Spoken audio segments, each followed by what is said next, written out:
この夏編んだウェアのご紹介です。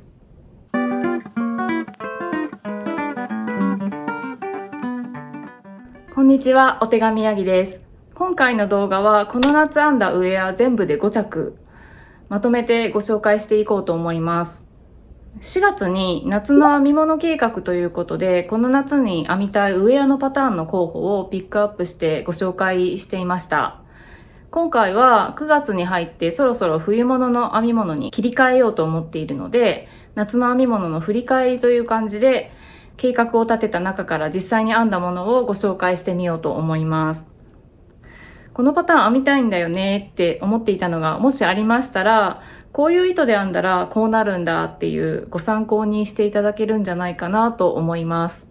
よかったら最後までご覧ください。それでは行ってみましょう。まず一つ目にご紹介するのは My Favorite Things さんというデザイナーさんのキャミソールナンバー5というパターンです。これはどんな計画を立てていたかというと、こんな感じのオーバーサイズのシャツを着ることが多いので、それに合わせる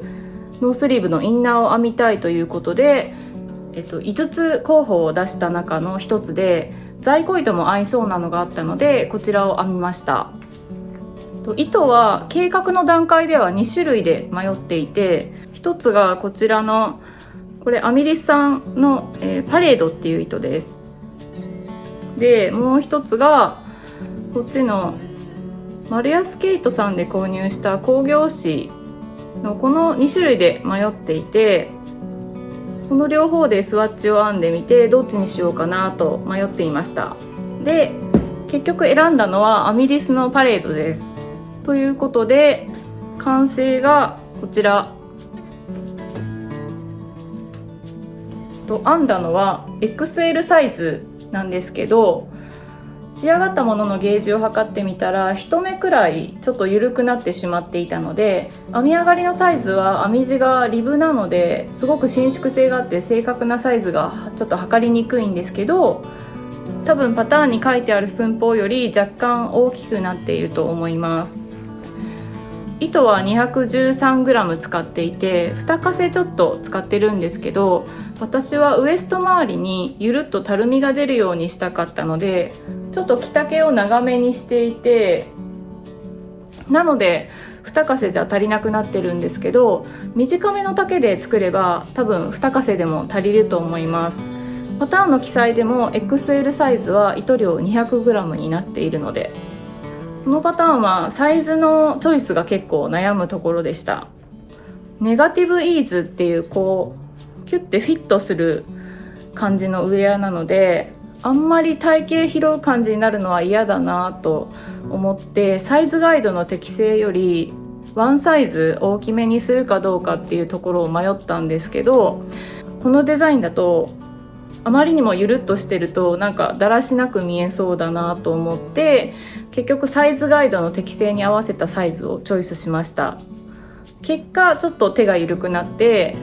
若干大きめになってると思うんですけど、でもちょうどいいサイズ感にできたかなと思います。指定ゲージ通りに編めてたらもうちょっといい感じになったかもしれないです。これ編み地がリブなので編んでる途中はすごいギュッてコンパクトになってたんですよなのでこれ大丈夫かなってかなり不安になったんですけど、あと編み上がって水通し前に試着した段階でもすごいピチッてなってたので、これ小さすぎたかなと思って結構がっかりしてたんですけど、水通しするとこのリブがいい感じに伸びてくれて結果ちょうど良くなりました。なのでこれはチョイスする糸でも変わってくることかもしれないんですけど、編んでる時からはだいぶサイズ感が変わるので、もし編んでる途中でちょっと小さすぎるかなって思ったとしても大丈夫だと思います。はい、ということで着てみました。ラベリーにパレードを使って編んだプロジェクトがあったので参考に見させていただいたんですけど、伸びやすいという感想が書いてあって、その点が実際どうなんだろうっていうのが一番気になっていました。確かに着ているうちにだんだん伸びてくる感じはあります。すごく柔らかくて肌触りのいい糸なんですけど、その分くたっとなりやすい感じはあります。他の糸で編んだことがないので比較してなくて何とも言えないんですけど、個人的にはこの編み地がリブなので結構こうフィット感があって体型を拾いやすいので、多少ゆるっとしてくれてた方が私的にはありがたいので、パレードのこう伸びやすいっていうのは私はそこまで気にならないんですけど、でもこの襟ぐりの詰まっているところが私は気に入っているポイントだったので、これも着ているうちにやっぱりこうだんだんこう伸びていっちゃうんですね。そこだけはちょっとだけ残念に思っています。このコーディネートで何度か外に出かけてみたんですけど、着ていったのは確か6月だったと思うんですけど、6月の気候としては結構気温高め、湿度高めの真夏日っていう感じの日でした。そのくらいの気候だと正直言ってちょっと暑いなっていう感じでした。なので本当に暑い夏真っ盛りの時に着るのはちょっと無理っぽいですね。まだ本格的に暑くなる前の5月頃とか涼しくなってきた秋口ぐらいに着るのにはちょうど良さそうです。もっと涼しい夏糸で作るとまた違うかもしれないですね。ちなみに上に合わせているシャツはユニクロの、リネンブレンドオープンカラーシャツっていうこれです。もうセールになってすごい安くなってますね。私この色を定価で購入したんですけど、すごい着心地よくて涼しかったので安くなってからこのピンクも買い足しました。ということでこんな感じのオーバーシャツの下に着るインナー編みたいなっていうことで編んだのがキャミソールナンバー5でした。2つ目にご紹介するのは広瀬みどりさんのラナンキュラスです。これはどんな計画を立てていたのかというと、こういう感じのノースリーブのワンピース、すごい楽なので夏によく着ているんですけど、外に出かけるときは何か透け感のある涼しいカーディガンなんかを羽織ることが多いので、そういうものを手編みで作りたいなと思って6つほど候補を考えていました。その中で編んだのがラナンキュラスです。ラナンキュラスはいろんなサンプル写真があるんですけど、その中のタッサーツイードっていうシルクの糸をローゲージで編んだサンプルイメージがすごく素敵で、その雰囲気に近い感じで編みたいなってイメージしていて、在庫糸の中で近づけられそうな糸を探してみて2種類スワッチを編んでみたんですけど、DMC のナチュラリネンっていう糸で編むか、こっちのこれは丸安ケイトさんで購入した工業紙なんですけど、この2つでどっちにするか迷っていました。で、この DMC の糸の方がくたっとした質感で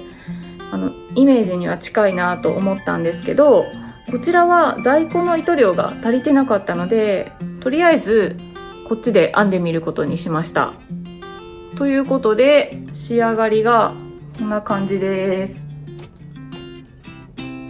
サンプルイメージに近い感じで編みたいなとは思っていたんですが、サイズ感はあまりにもオーバーサイズだと私の年齢的にちょっとだらしなく見えてしまうかなというのが心配だったので、サイズガイドよりも若干ゆとりを減らしたサイズ3で編んでいます。ラナンキュラスはパーツのオプションがたくさんあって自分好みの組み合わせで編めるようになっているんですが、オプションがあるのがこの襟ぐりの開き具合と袖の長さと袖口の形とかだったと思います。私はルーズな襟ぐりで、袖の長さは半袖のオプションではなくて長袖を短くした感じで作っています。これは袖口にこのリブを付け足したかったからです。あとは大きくアレンジを加えた部分はボディの長さですかね。パターンの指示よりも結構長く伸ばしています。これで使った糸量が 157g でした。すごく細い糸なんですよね、この糸。なので3本取りで編んだので使った糸長としては 1570m くらい使ってたんですけど、1本取りに換算すると多分 500m ちょっとくらいで編めたっていう感じになっています。このパターンの特徴的なのが、極細から並太程度の糸で自分が気に入ったスワッチのゲージで編めるっていうパターンになっていて、すごく自由度が高いんですね。それが人気のポイントだと思うんですけれども、私は編んでみて逆にそこがちょっと難しいなって思いました。今回編んだものは結構自分のイメージしていたものとは違う仕上がりになっていて、ここをこうすればよかったのかなっていう疑問とか心残りが多少残る結果になりました。多分自分はあんまり遊びのない細かいところまで割ときっちりかっちり決められたパターンの方が編みやすくてイメージに近づけやすいタイプなのかなと思いました。それが分かったのはある意味一番収穫だったかなと思いました。でもラナンキュラスは世界中で編まれてるすごい人気のパターンなので、一度は編んでみたかったから編めて満足しています。パターンを読んでいて発想がすごく面白い部分を見つけて、それを知れたのも良かったなと思ったし、もう一着冬糸でもオプションを変えて全く違うシルエットでも編んでみたいなと思いました。はい、ということで着てみました。こんな感じです。このネックレスをつけた時のイメージでデザインされたヨークの模様、すごい素敵ですよね。作ってみてちょっと描いてたイメージと違ったのは、私この襟ぐりのところルーズなタイプの襟ぐりを選んだはずだったんですけど、なんか思ったよりそこまでルーズじゃないかなっていう仕上がりになったように思いました。あとは私の単純な糸のチョイスミスなんですけど、くたっとした落ち感のある感じにしたかったんですけど、これ結構張りのある糸だったので、やっぱり全然違うイメージになったかなって思いました。ただこれは何回か選択するうちにまた変わってくるかなと思っているので、それを期待しています。あとボディの長さもなんかパターン通りだと結構短いので、ちょっとお腹が隠れるようにって思って長めにアレンジしたんですけど、ちょっと長すぎたかなっていう気はしてます。でこれを着てまだ外には出かけてないんですけど、室内で着てても真夏日にはちょっと暑く感じたので、結構これ透け感もあるし素材も夏糸の感じなんですけど、こう一番暑い時期に着て外に出かけるのは厳しいかもしれないなと思いました。ちなみに合わせてるワンピースは GU のこのリブナローワンピースノースリーブですね。これもうすでに今の時点ではセールでお安くなっているんですけど、結構安くなってるんですけど、この動画が出る頃にはもうちょっと売り切れになっちゃってるかもしれないですけど、これすごい柔らかくて楽です。はい、ということで2つ目にご紹介したのはノースリーブワンピースの上に羽織る透け感のあるウェアが編みたいということで作ったラナンキュラスでした。3つ目にご紹介するのがジェシーメットデザインズさんのデザインのアウトライン T です。どんな計画を立てていたかというと、ラナンキュラスと同じくノースリーブワンピースの上に羽織る透け感のあるウェアが編みたいということで、こちらも候補にしていたパターンです。で使った糸は、キャミソールナンバー5の候補の糸としてもスワッチを編んでみていたマルヤスケイトさんで購入した工業紙で、こちらです。この糸が合うんじゃないかなと思ってスワッチを編んでみて、こっちの方がこの糸は合いそうな気がしたのでアウトライン T の方に使いました。ということでこんな感じです。編んだサイズは L サイズです。これは出来上がったもののゲージを測ってみると自分にはちょっと珍しく手がきつめになってしまっていて、2目分ぐらい詰まったゲージになってしまったので、サイズ的には M サイズくらいの大きさになっています。それでもかなりゆとりがあるので、一つ小さめのサイズでも良かったかなと思いました。サンプルイメージだと着丈が結構短めのクロップド丈に見えたので、着丈を長めにアレンジする必要があるかなと思ってたんですが、実際にはオーバーサイズ気味になったこともあって丈の調整は必要なかったです。一箇所アレンジしたところがあって、この襟ぐりのところなんですが、本来はこのリブはなくて、ここのところで編みっぱなしで終わってるんですね。でそれがすごいデザイン的に素敵なんですけど、なので迷ったんですけど、これ編み上がって試着してみた時にすごいここが空きすぎてるような気がしちゃって、なので私はここにリブを後から編み足しました。それでここの空きをちょっと抑えてます。使った糸量はこれで 130g 使っていて、この糸がライトフィンガリングくらいの結構細い糸なんですけど、130g で糸長にするとだいたい 630m くらいになります。なのでライトフィンガリングのカセ糸だと2カセあれば編めるっていう感じでしょうか。はい、着てみるとこんな感じです。これ編んでる時なかなかのシースルーだったので、これは私は着れるんだろうかと不安になりながら編んでたんですけど、出来上がって着てみるとなんか思ったほどそこまでスケスケではないっていう感じで、ちゃんと着れそうな仕上がりになってくれたので良かったです。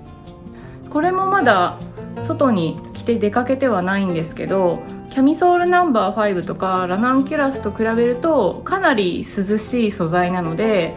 これは結構暑い日でも着ていけそうな気がします。ちなみに下に合わせているノースリーブワンピースは、さっきラナンキュラスを着てた時も着ていたこちらの、GU のリブナローワンピースの色違いです。これ最初ラナンキュラスで着てたグレーのやつを買ったんですけど、なんかすごい着心地が良かったので、ちょっとセールで安くなってた時に色違いでも買いました。こんな感じでアウトライン T の色がこんな黄色だったので、ちょっと近い色の緑色を購入してみました。ということで、3つ目にご紹介したのもノースリーブワンピースの上に羽織る透け感のあるウェアが編みたいということで編んだアウトライン T でした。4つ目にご紹介するのがスザンヌ・ミラーさんのデザインでソニアシャツです。どんな計画を立てていたかというと、コットンとかリネン素材の楽なパンツ、こういう感じのパンツに T シャツっていうスタイルをよくやるので、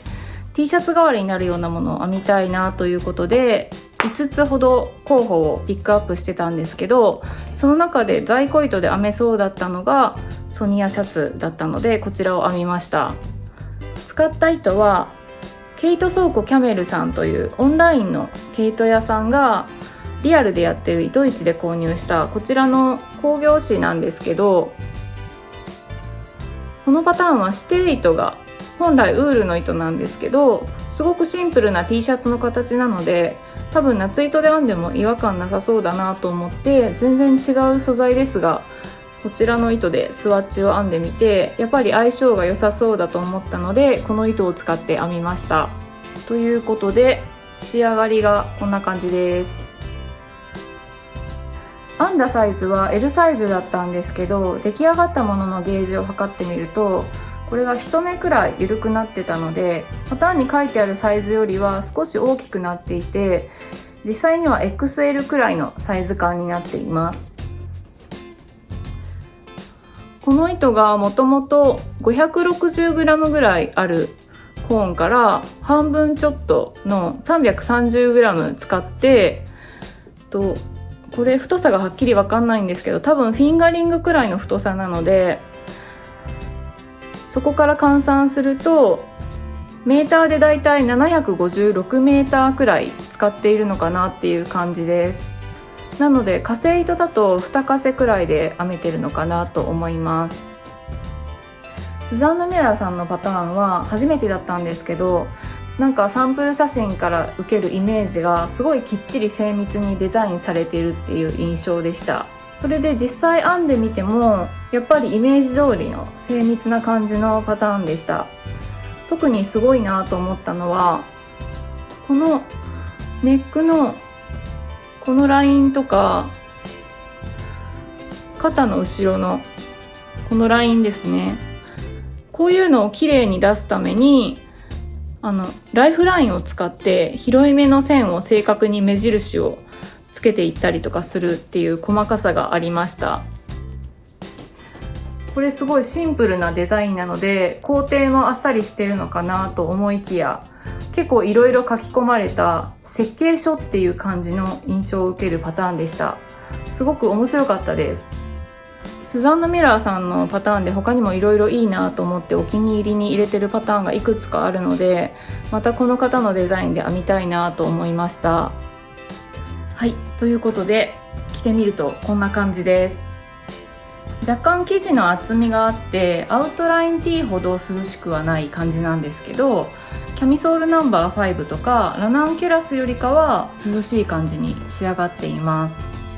編み地に張り感が出たのでインナーも選ばず気兼ねなく着れそうなので、本当に T シャツ代わりにラフに着れそうなアイテムになりました。この糸の素材が綿混としか分かってないんですけど、おそらく化繊も入ってると思うので洗濯にも結構耐えられそうで、夏のウェアとしてはすごいいいんじゃないかなと思いました。ちなみに合わせてるパンツが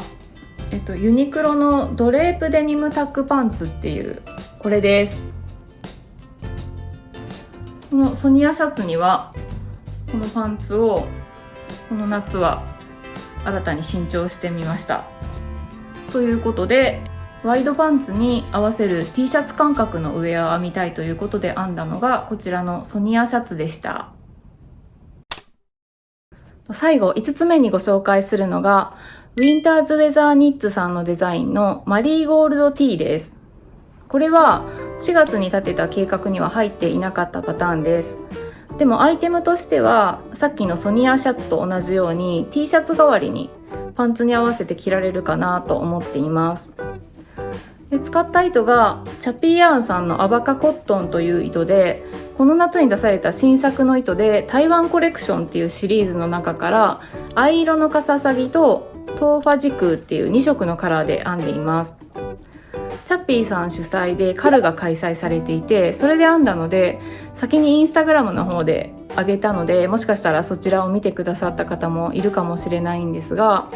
このパターンは糸ありきで編んだパターンで、この糸に合うものをっていう感じでパターンを探して編みました。